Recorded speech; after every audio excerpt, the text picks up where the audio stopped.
Welcome back to Nursing Matters. I'm Christina, your host and founder of the RN Network, the largest nursing community on LinkedIn with over 200,000 members strong.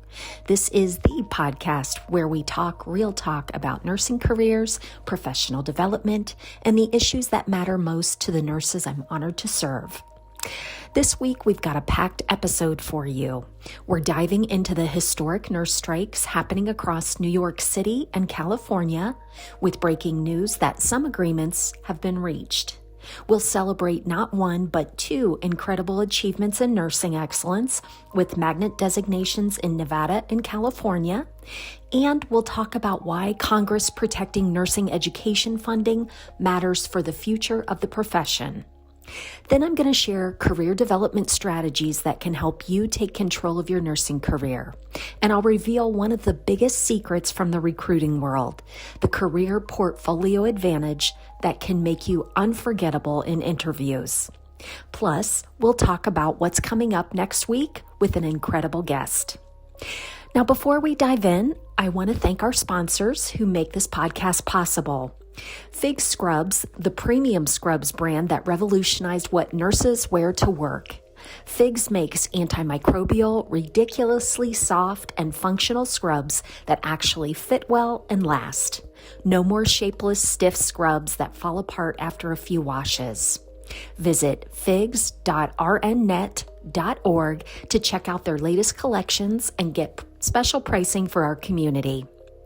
Now, let's dive into this week's Nursing News Roundup. Okay, so we've got some critical stories to cover this week, and I want to start with something that's been making headlines recently, the Epstein evidence release and what it means for healthcare professionals. So as healthcare providers, particularly those working in emergency departments, pediatrics, school nursing, and community health settings, nurses are often on the front lines of identifying victims of abuse and trafficking. The recent release of additional Epstein-related evidence serves as a stark reminder that child trafficking is not some distant problem. It's happening in our communities, and victims may be sitting in exam rooms, clinics, and schools across the country. I want to encourage every nurse listening to refresh your training on recognizing signs of trafficking and abuse.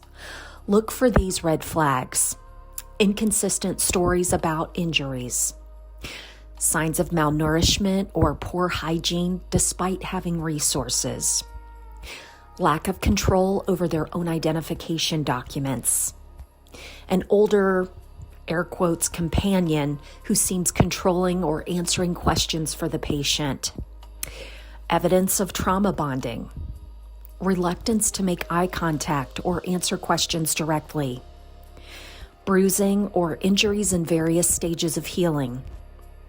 The patient seems coached on what to say. Nurses have a professional and moral obligation to be educated and vigilant.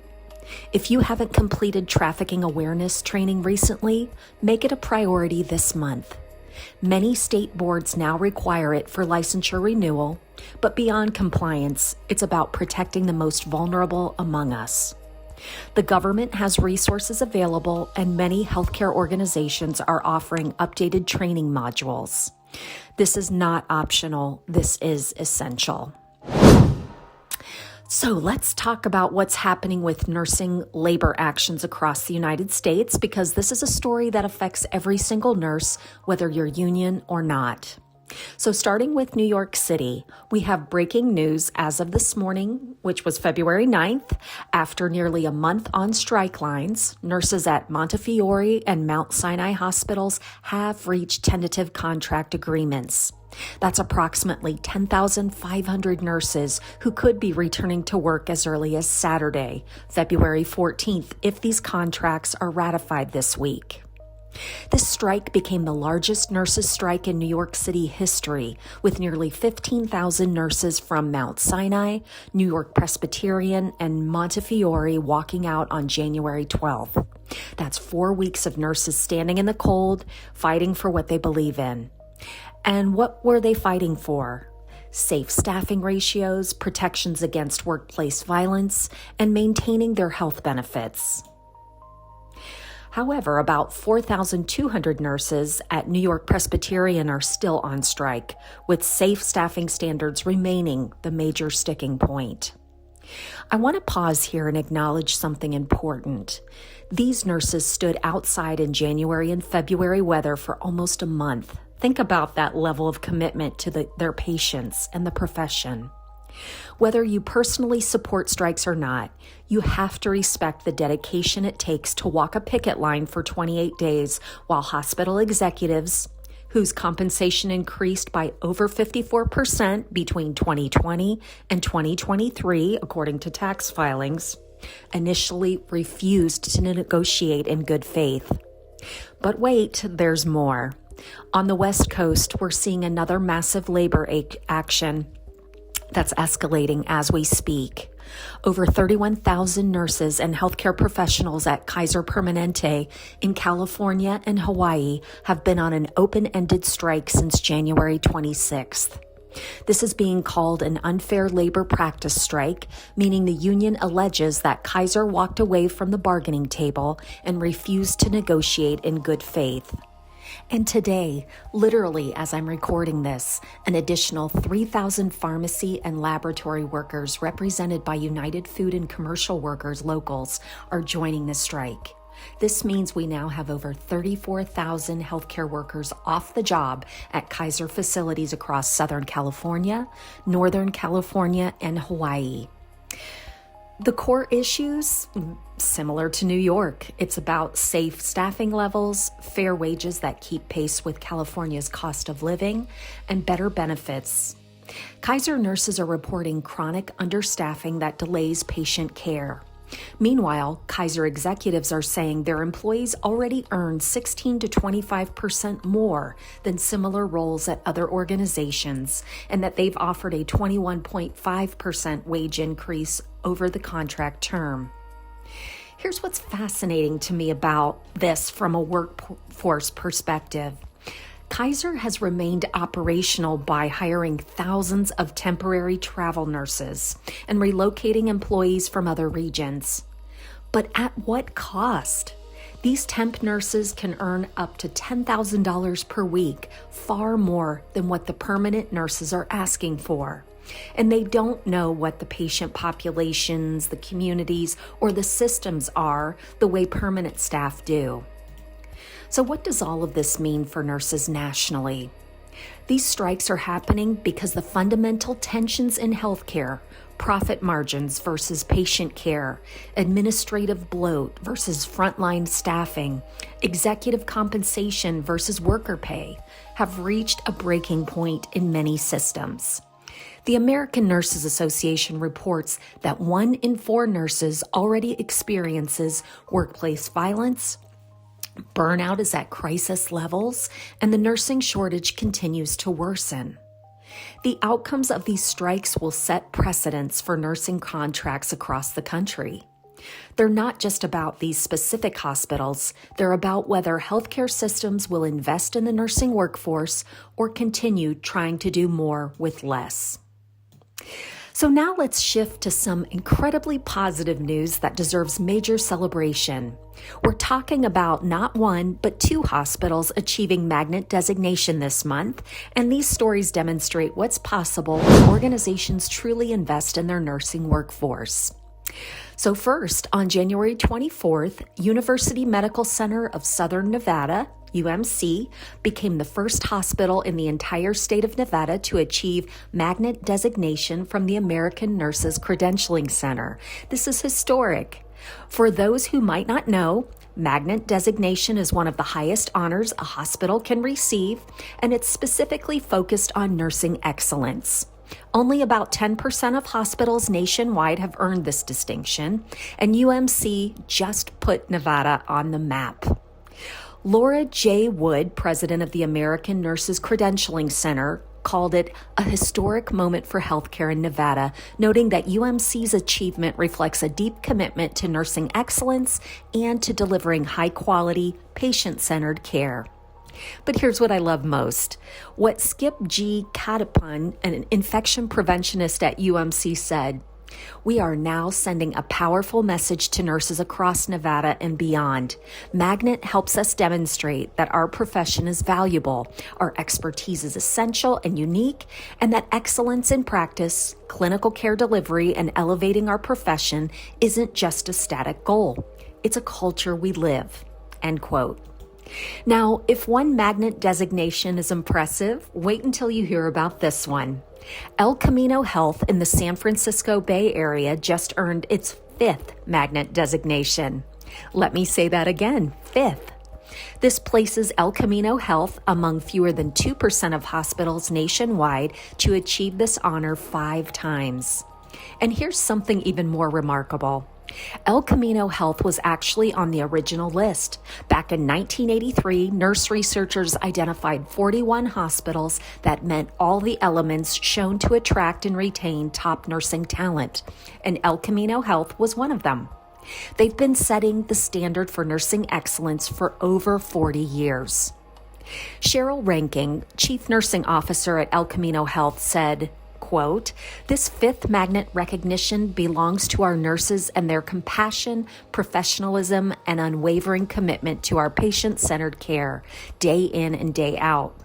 At El Camino Health, nurses are trusted leaders, supported in lifelong learning, and empowered to innovate." End quote. Let me share some of the incredible achievements that earned El Camino Health this 5th designation. 90.1% of their nurses hold a bachelor's degree or higher. That's well above the 80% requirement. 55.6% of nurses hold specialty board certification, exceeding their goal of 51%. They've maintained fewer patient falls with injury than the national benchmark.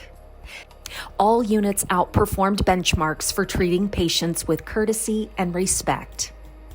And their ER consistently outperformed door-to-balloon time benchmarks for heart attack patients. But what really impresses me is how they invest in their nurses.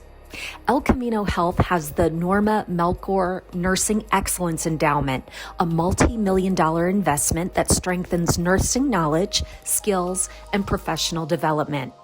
They're teaching nurses new skills as science advances, preparing for future nursing needs, upskilling nurse leaders, and helping individual nurses advance their careers with education in nursing specialties. Here's why these Magnet designation stories matter so much, especially in the context of the strikes we talked about. Magnet hospitals demonstrate lower patient mortality rates, higher patient satisfaction scores, improved nurse engagement and retention, and superior outcomes.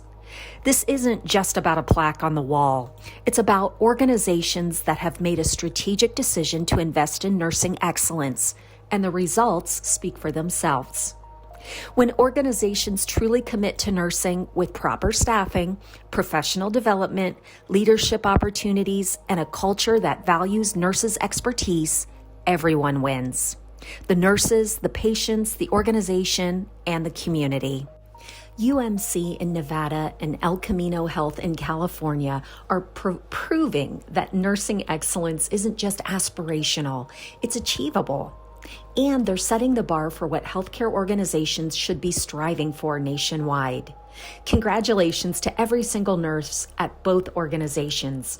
You've shown what's possible when nursing leadership and organizational commitment align. Before I move to our next story, I need to take a moment to acknowledge a loss that's been felt across the country. Actor James Van Der Beek, who many of us grew up watching on television, passed away from colorectal cancer at just 48 years old. He leaves behind a wife and 6 children, and this tragedy has sparked important conversations about cancer prevention and early detection. James's death is a stark reminder that colorectal cancer rates are rising in younger adults, people in their 30s, 40s, and 50s who never thought they'd need to worry about this disease. And while there are many factors at play, one thing is becoming increasingly clear: what we're putting into our bodies matters. This ties into a growing movement around making America healthy again, the MAHA movement, which is focusing national attention on the role of processed foods, artificial ingredients, and chemical additives in our diets. As nurses, we're seeing the results of the standard American diet every single day in our hospitals and clinics. You're caring for patients with type 2 diabetes, hypertension, inflammatory bowel disease, and yes, cancers that have strong links to diet and lifestyle. You're watching young people develop diseases that used to be considered old age conditions. And while genetics certainly plays a role, we cannot ignore the fact that ultra-processed foods now make up nearly 60% of the American average caloric intake. Here's what I want every nurse listening to understand. As healthcare providers, you have an opportunity and a responsibility to educate your patients about nutrition.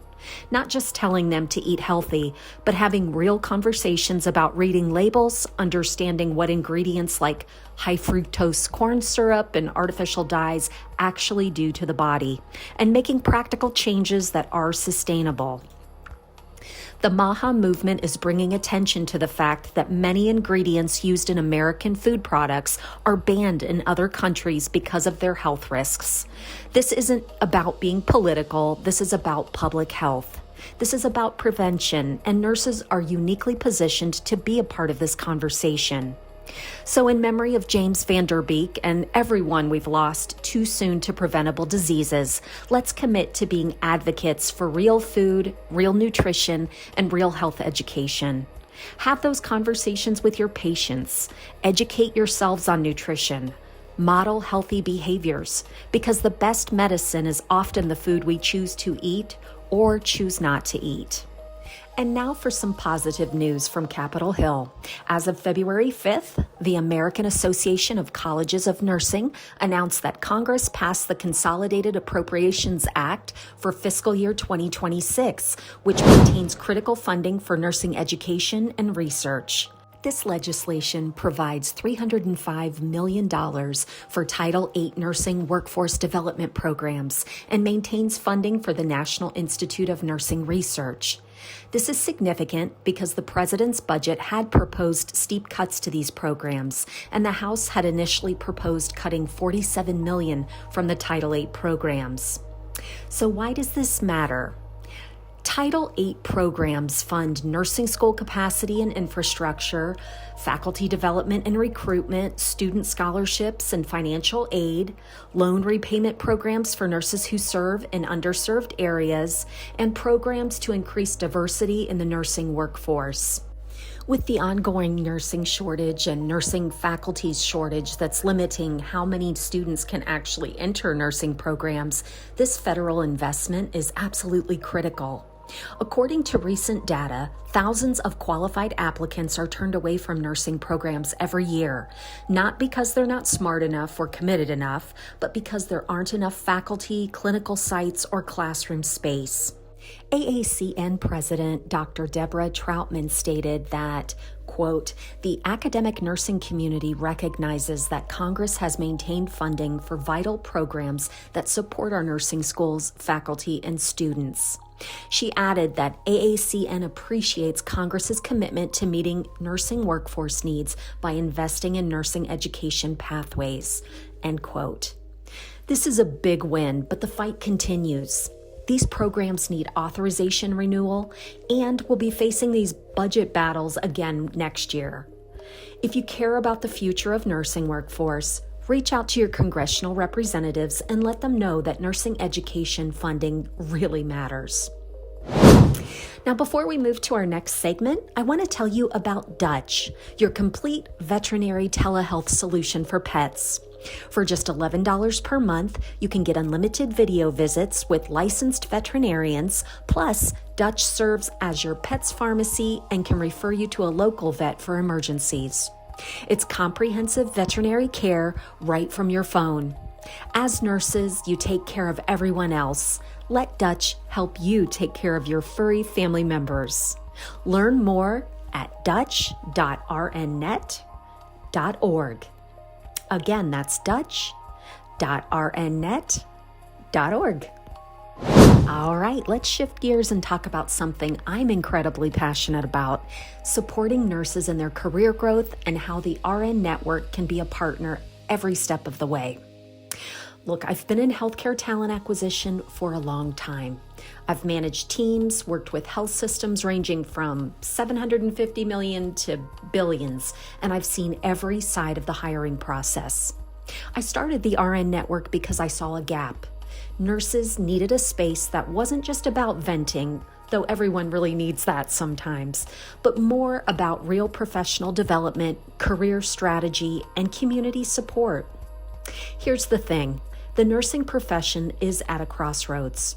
You've got the strikes we just talked about, you've got staffing shortages, you've got burnout, you've got new grads struggling to find jobs in some markets while experienced nurses are being recruited aggressively.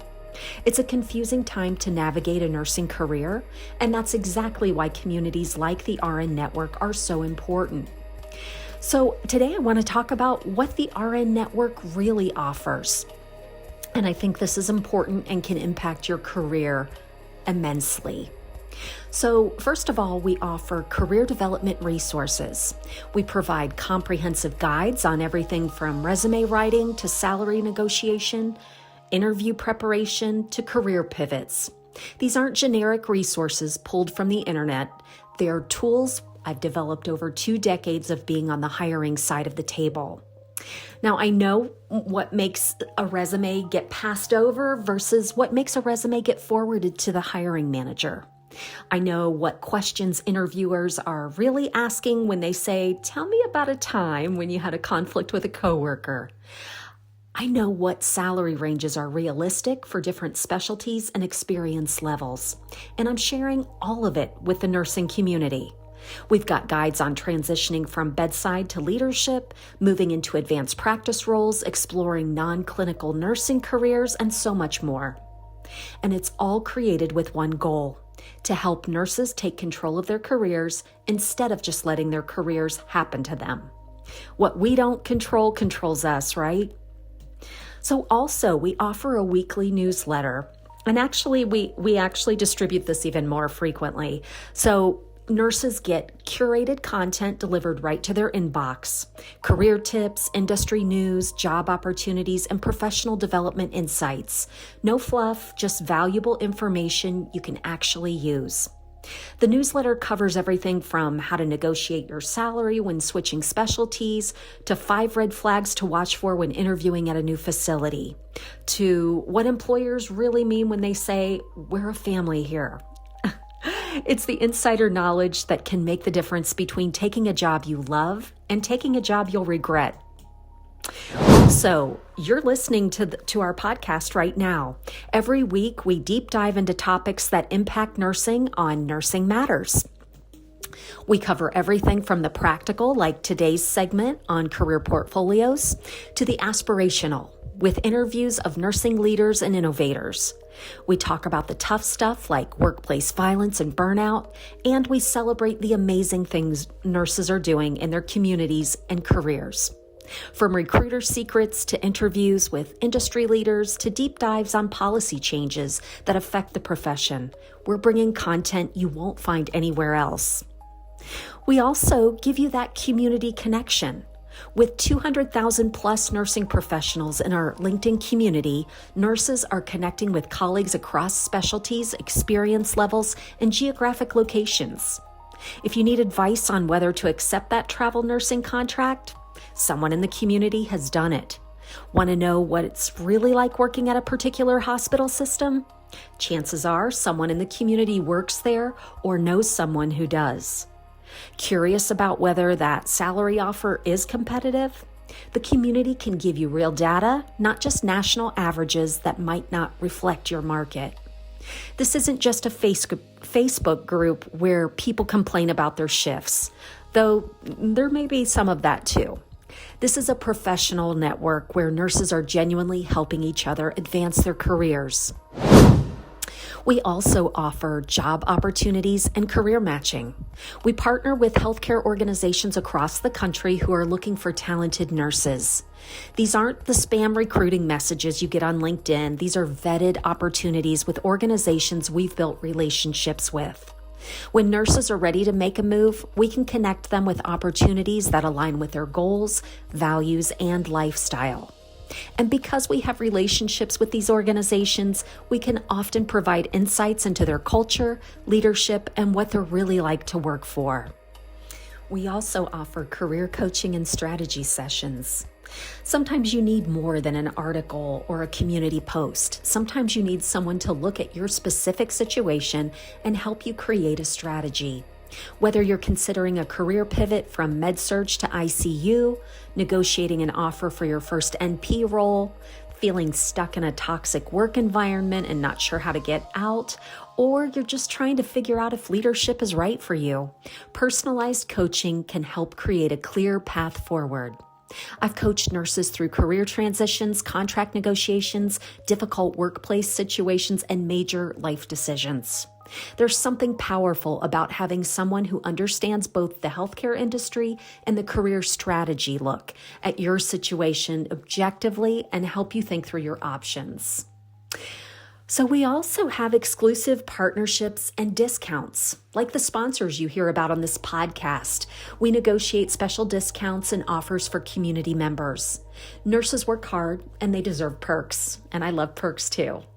But it's not just about discounts. It's about connecting nurses with products and services that make sense, that can actually improve their professional lives.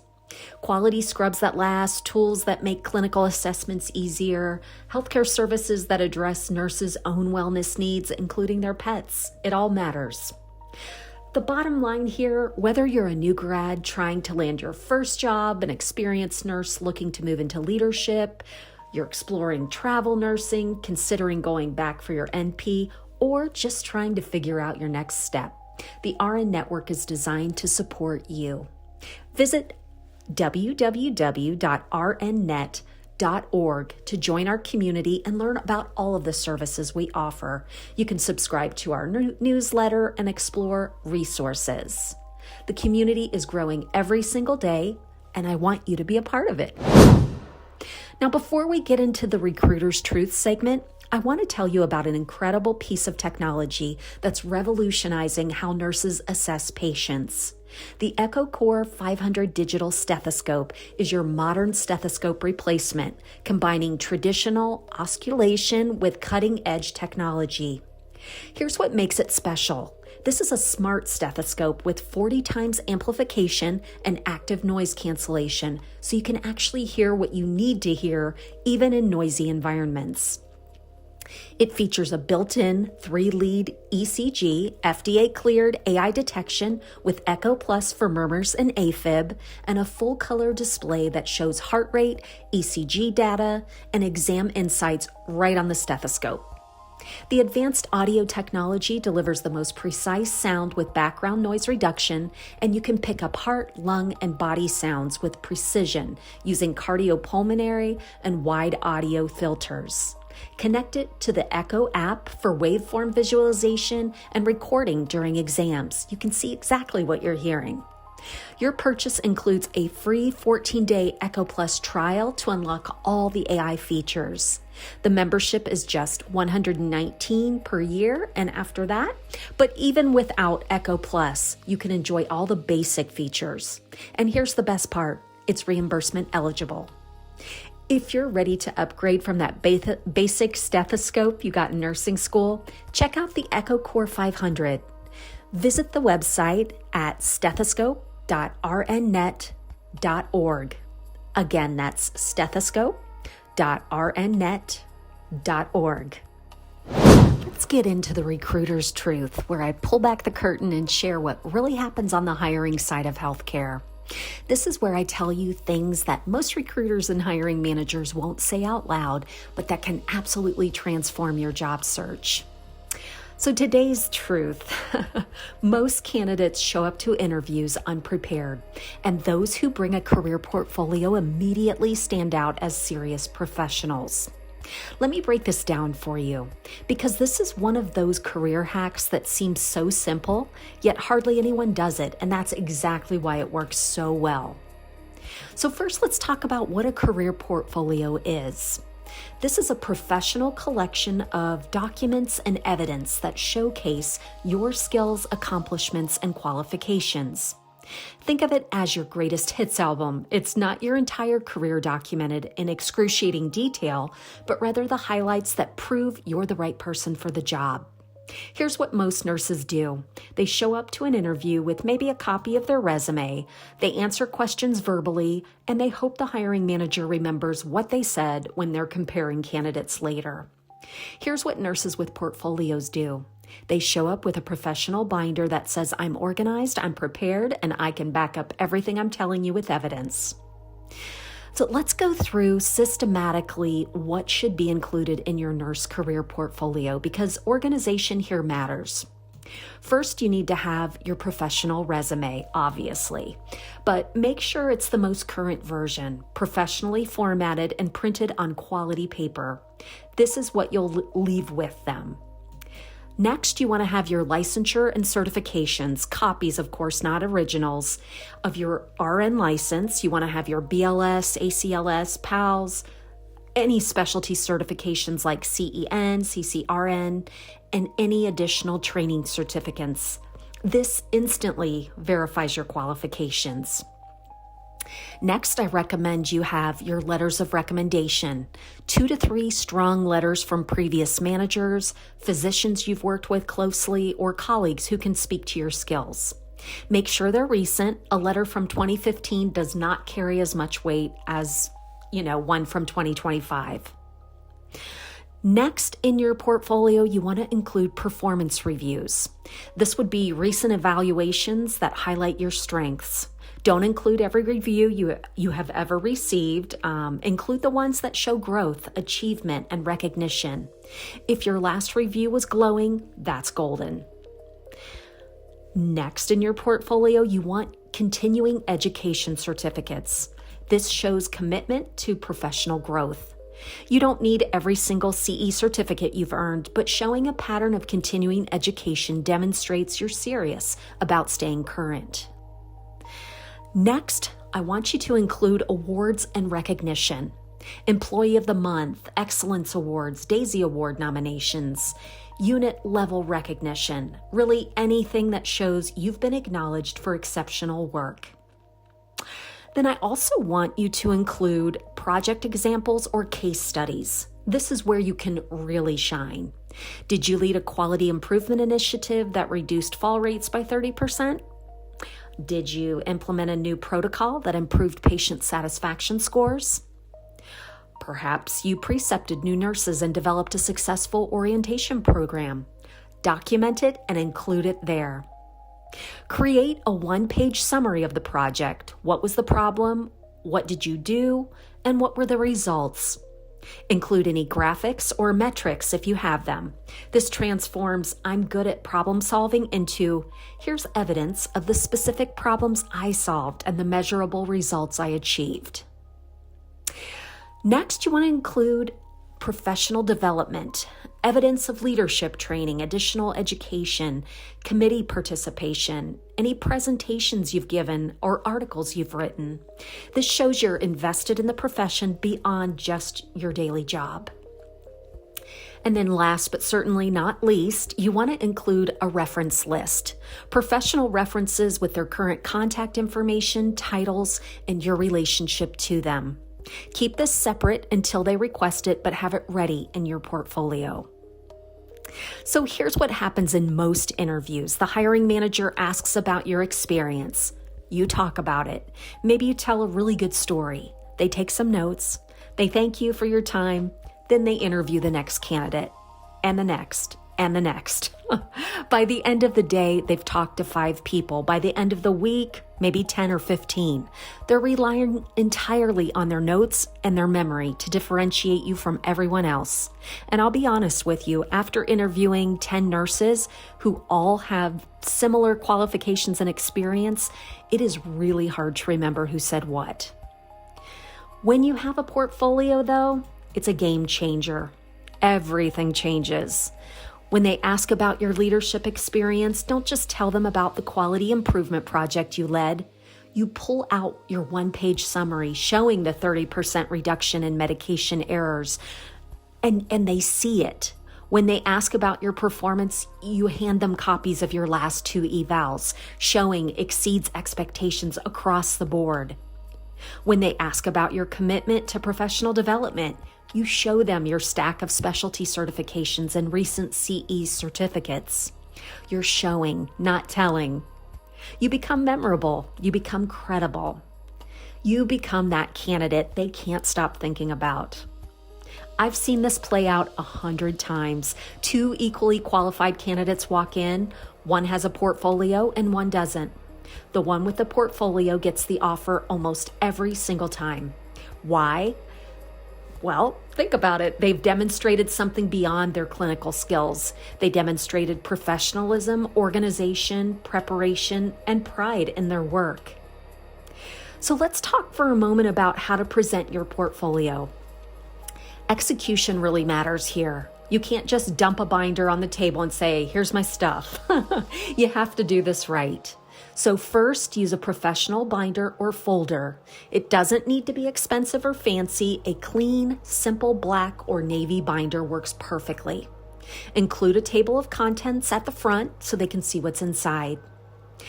Second, use sheet protectors for your documents. This keeps everything clean and professional, and it makes it easy for them to flip through.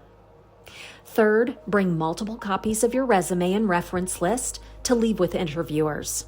Don't make them photocopy things. That's amateur hour totally. Fourth, and this is critical, don't lead with your portfolio.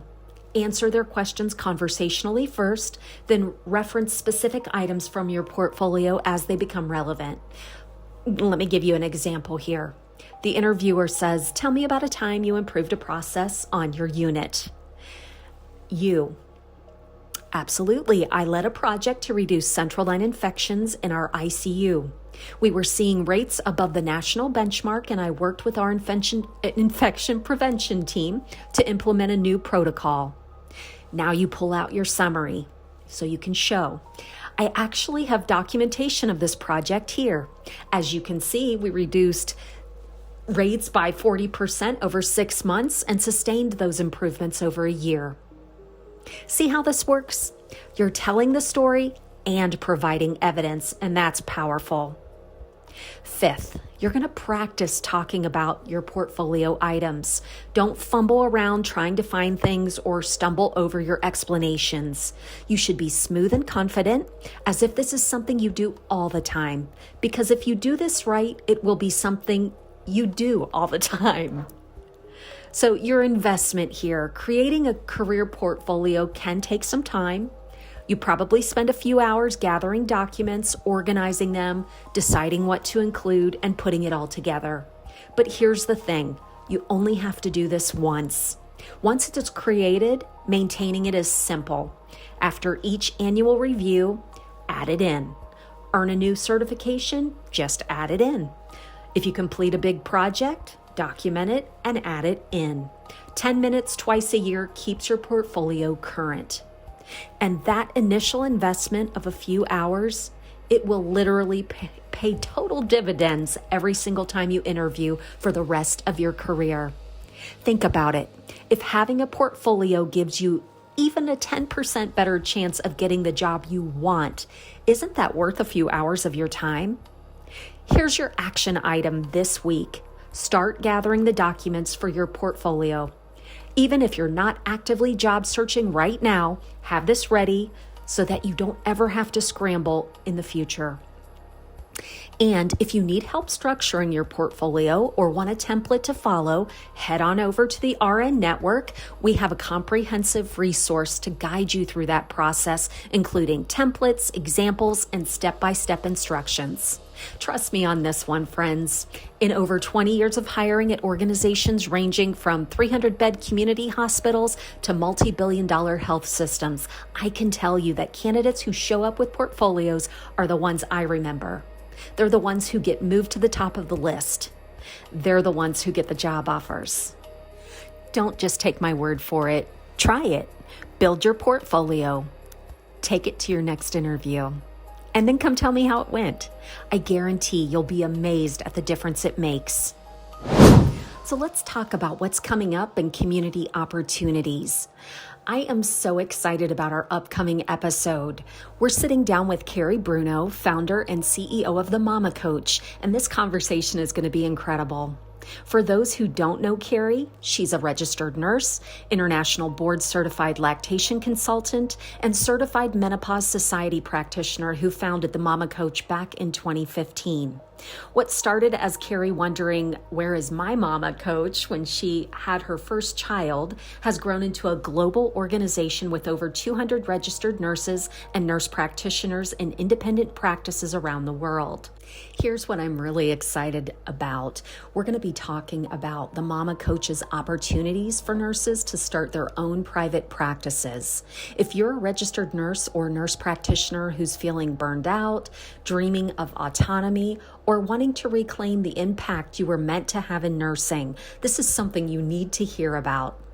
The Mama Coach takes nursing from thinking about owning their own businesses to running a successful practice in 12 to 16 weeks.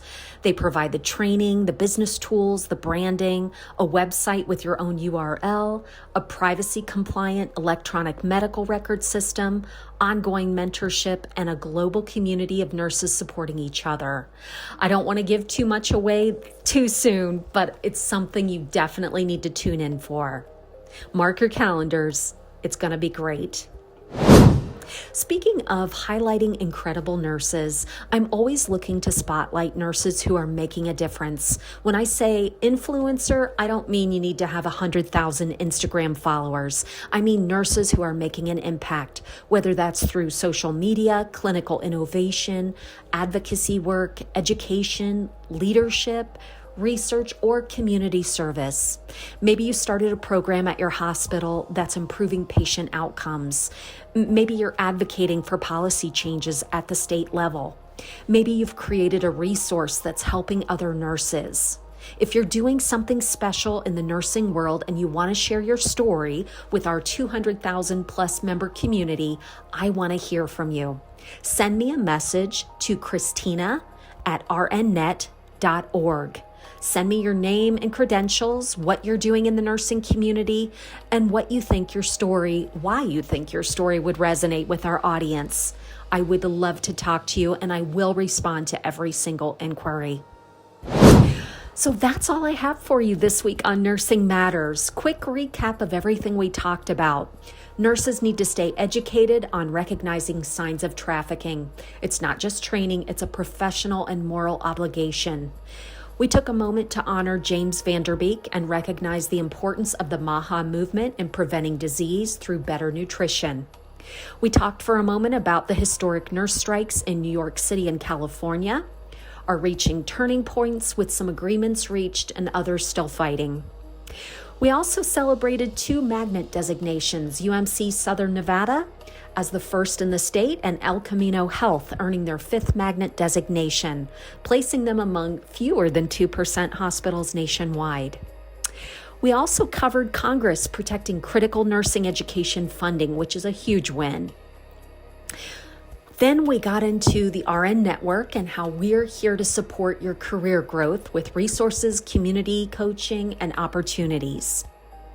We dove into a career portfolio and how it can be your secret weapon in standing out during the interview process. And then we shared some upcoming events, such as our interview with Carrie Bruno from The Mama Coach. If you enjoyed this episode, please subscribe wherever you listen to podcasts. Leave us a review. Those really help other nurses find the show. And share this with your nursing colleagues. The more this community grows, the more resources and support we can provide to nurses everywhere. Join the RN Network on LinkedIn, subscribe to our newsletter at rnnet.org, and keep showing up for your career. You deserve it. Until next week, keep making a difference, keep advocating for yourself and your patients, and keep being the incredible nurse that you are. I'm Christina, and this has been Nursing Matters. No!